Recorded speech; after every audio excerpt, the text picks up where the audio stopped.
өзіміздің бұрынғы ескі заттарымыздың, мысалға сағат, картина, фарфор, самаурын, монета деген сияқты тағы басқа заттардың бағасын қалай білеміз? Осы тақырыпқа арналған ВКонтакте желісінде арнайы ашылған топ бар.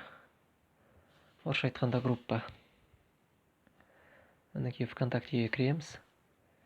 Группайды ашып, поискқа антикварные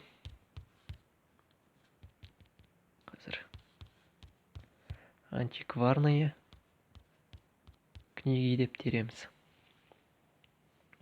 Мінекей шыққан тізімнен екінші группаны ашамыз.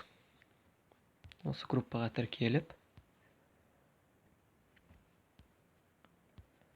новая запись дегенге кіріп, бағалау керек болған заттың суреттерін дәлірек айтқанда, және де жазып жіберу керек, не істеу керек, оны бағалау керек па, сату керек па, сондықтан бағалау керек болса, мысалға орысша жазасың бұл жақта.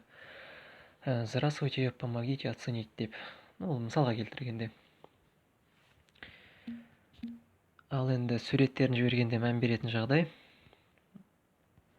Мысалға мына кітаптың суретін жібергенде бір кітаптың өзінің сыртқы бетін және де титульный беттің суретін жіберу керек.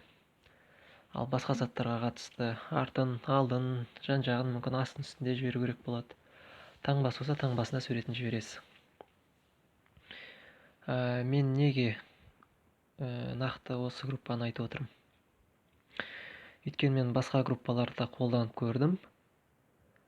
Бірақ тура осы группадағындай олар біріншіден тез жауап бермейді, екіншіден кейбір группаларда жауапсыз қалатын жағдайларда болады.